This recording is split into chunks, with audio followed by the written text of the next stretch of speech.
Hi guys, I hope you guys are well. I decided to record another video. The first one I tried to make didn't work out so well because I tried to use apps and I couldn't get the whole thing on video. So I'm trying something different. I'm gonna look as natural as possible, but hopefully I still look cute. But anyways, it's the beginning of 2020, and I'm sure so many of us have made plans already of like what we want to do for the year and stuff. All of that is great and all. Like, it's amazing to have plans. It's amazing to, see yourself somewhere with a time frame in mind. It's amazing. But with that in mind, I would highly suggest that we watch who we have around us more than the types of plans we have, because today, first of all, I'm a born again Christian. I love the Lord. I am a Christian, like hardcore. I'm a fan of Jesus. I'm that boring girl you see who talks about God majority of the time. Even my posts on WhatsApp are always around God, about God, and so forth. So for me, I was reading this morning in the Bible about a guy called Abraham. I'm sure we all know about him. Somehow you've heard about the guy Abraham. For those of you who have an idea but don't know, so Abraham was this guy God just called out of the blue and was like, yo, I want to bless you. This is what God did. He said, I will bless you if you leave your family and move to a foreign land where I will show you when you get there. Abraham, we get introduced to Abraham in the Bible at the age of 70 years old. 70 years old now. If you think about any 70-year-old close to you right now, that guy is quite old. He is close to death. For most of us, who have family members around that age, we know that we are expecting death. We don't know when, but we are expecting death. But during that time, people lived up to the age of nearly 1,000 years. So by the time Abraham died, he was 950 years old. So get that out of your mind that he was about to die at 70 years old. And pay attention to the fact that God calls him and is like, I will bless you if you move to a certain land, which I will show you when you get there. This is like our dreams. This is the dreams and goals we get shown in our in our sleep, or what you daydream about, or what you want to become. This is exactly what God does to you as well. He tells you that this is what I will do for you. All you need to do is just trust me and listen to me. Abraham is one of the biggest people when it comes to salvation that we know of, because he believed God for whatever God told him he was going to do. But Abraham's biggest downfall was the people he had around him. A couple of people. First, Sarah, who was his wife, and Lot, who was the cousin he took with when God told him to leave his family. Lot was a person who loved Abraham. I feel like he worshipped the ground Abraham walked on, because he felt like he would grow with being around Abraham, which was true, because he saw that Abraham had a lot of potential within him. Another person Abraham had around him was Sarah, his wife. Now, Sarah's story is another conversation for another day. But during the time Abraham told them, obviously in the beginning they all feel like, yes, we support you. We'll go to this land that your God is telling you about, and we will trust in you. But most people expect dreams to happen within a time frame they have in mind, not the time frame that God has in mind. Remember that God is omnipresent. He's everywhere. He stands outside of time. Time does not confirm God. So God does not depend on the hours of the day to work. God works whenever, however, and he doesn't. Well, since God then stands outside of time, he is not conformed to time. I'm hoping that makes sense. He does not depend on the number of years or how old you are to make your dreams come true. I hope that's clear enough. He does not depend on your social status, because when Abraham left his home, he was broke, had nothing.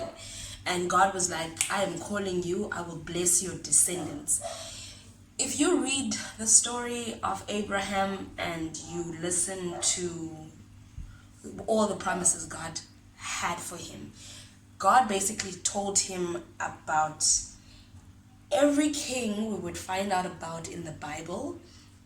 Every great person, King David was there, Solomon, descendants of descendants became kings. He said that there would be 6 kings. He said God promised Abraham that his descendants would be remembered forever. We know of Abraham, majority of his descendants that came from Abraham are still quite wealthy today. If you Google descendants and the type of people, lineage, the family lineage of Abraham, you will find that there are still people reaping rewards for promises made to a man years before you even existed. So if God can put a story about a man like that in the Bible, there's a reason. I mean, there's a reason why God wants us to read about such stories. The greatest thing about him and his story is that although the types of people he had around him often left him, because Lot did leave him, he moved away with his crew because they felt like God's timing was too slow for them and they wanted things now and they weren't patient enough. And Lot was forced to move away because, his wife was also like, yo, where is this plan that God talked to Abraham about? We've been waiting for it. It's not happening. But those are the types of people he had around him. Abraham as well. Abraham was promised descendants. He was 70 years old.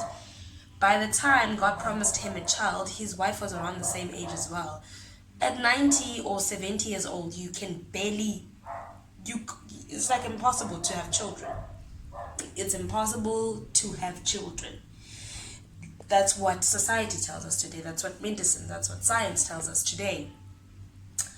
But from calling Abraham at 70 years old to having his first child being born 30 years later when he was 100 years old, and God still delivers on those promises, it means that God never turns back on what he promises us, ever.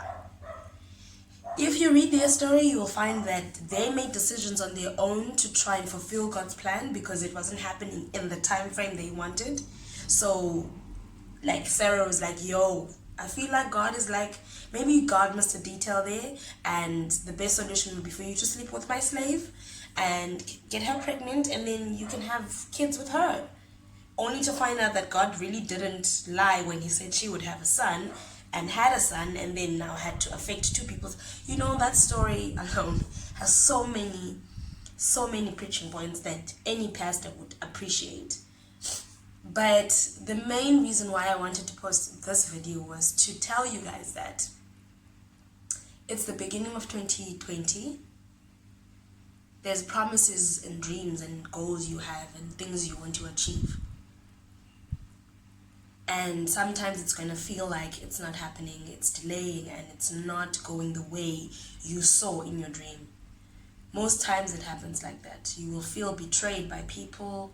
People will feel threatened by you. You will feel alone. You will feel like things happening to you are the contradiction of what is promised to you. And most times we want to walk away when situations get tough.